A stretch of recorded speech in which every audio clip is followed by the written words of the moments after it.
भगवान ने क्या किया?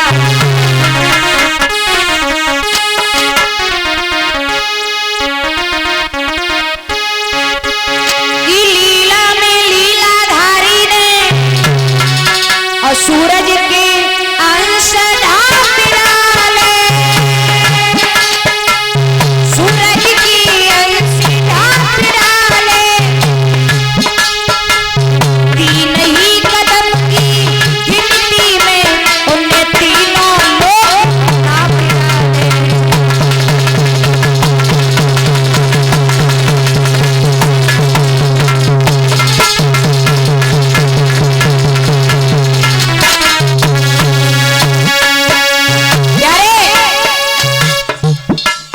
कदम में तीनों लोगों को नापा। एक कदम स्वर्ग में पहुंचा, ब्रह्मा ने भगवान के अंगूठा को धुलकर कमंडल में किया जिससे गंगा जी प्रकट हुए। अब आधा कदम और रह गया। तीनों लोगों को नापने के बाद भगवान बलि के पास आए और बलि से बोले, बलि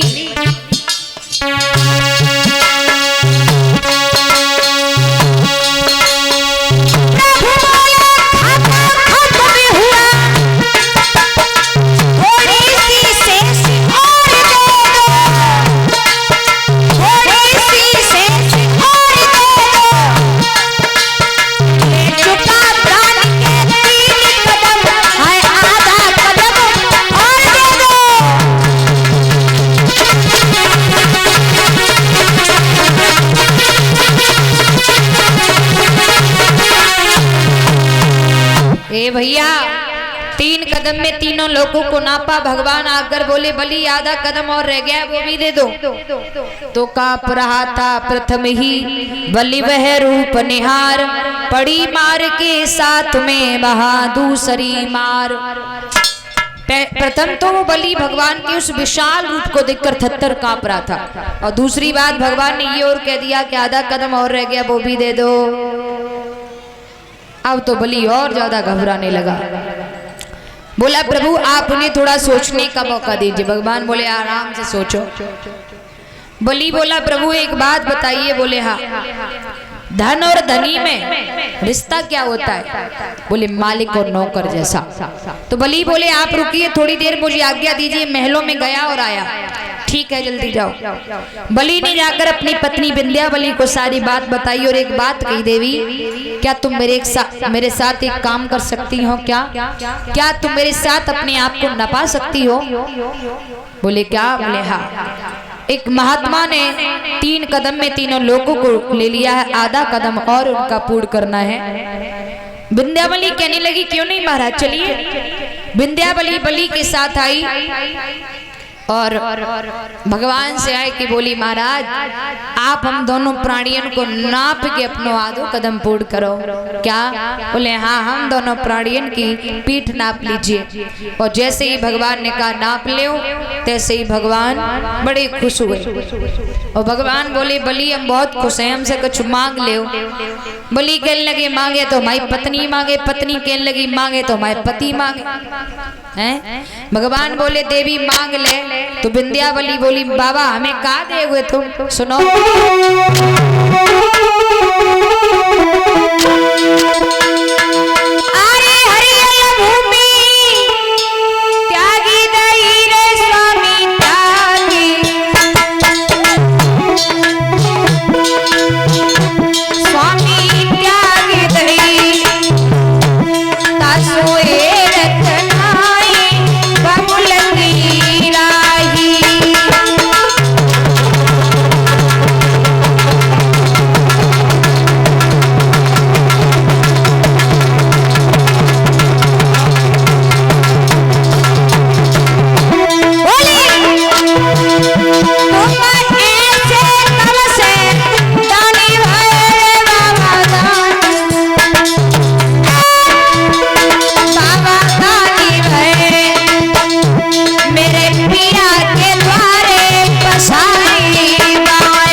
महाराज जवाब दिया, तुम तो खुद भिखारी हो, हमें कहा दोगे।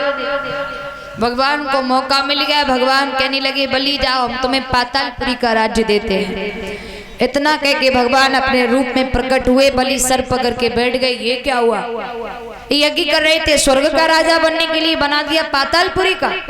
बलि कहने लगे प्रभु ये आपने अपनी इच्छा अनुसार हमें दिया है, अब एक वरदान आप हमें मेरी इच्छा अनुसार दे दो। क्या? आपने हमें पातालपुरी का राजा बना दिया, अब एक काम करिए, पातालपुरी में एक ऐसा महल तैयार कराओ जिसके 52 दरवाजे हों, और एक ऐसा नौकर हमें चाहिए जो नौकर हर वक्त मेरी आंखों के सामने रहे। और जैसे ही प्यारे ये बात कही, भगवान सोचने लगे फंस गए हम तो चक्कर में। अब प्यारे हो, भगवान स्वयं बलि के पहरेदार बने के पातालपुरी में चले। भगवान समझ गए ये काम मेरे अलावा कोई नहीं कर सकता है। अब बलि राजा बन गया, बीच गेट पर बैठ जाता है, कभी इधर कभी उधर, कभी इधर कभी उधर। देखता है भगवान को फरंगी की तरह इधर उधर भागना पड़ता है। काफी समय है गए बलि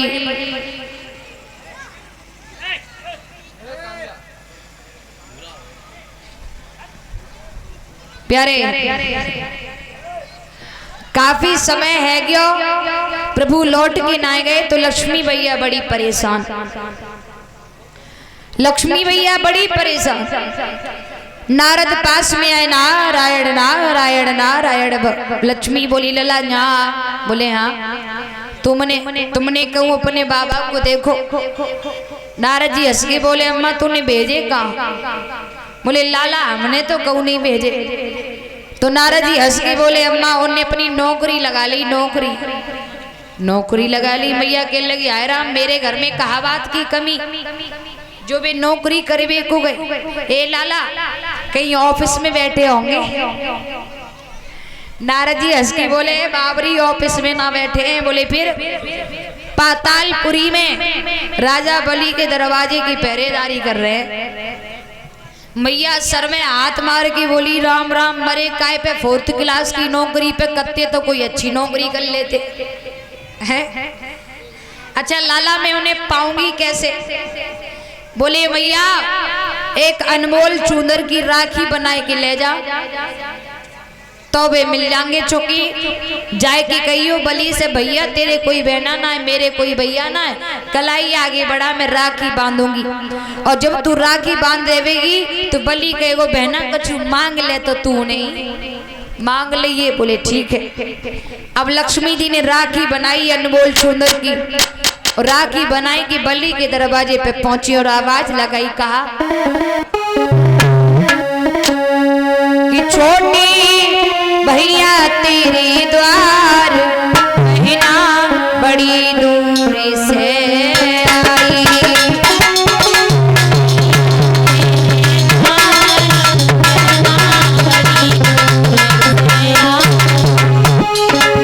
छोटी भैया तेरे द्वार बहना बड़ी दूर से आई।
थप्पड़ मार दो आराम से बैठ जाएंगे। जो बहुत देर रहेगी देख देख जैसे मानेंगे नहीं जब तक नहीं टोने आओगे नहीं तब तक। आओ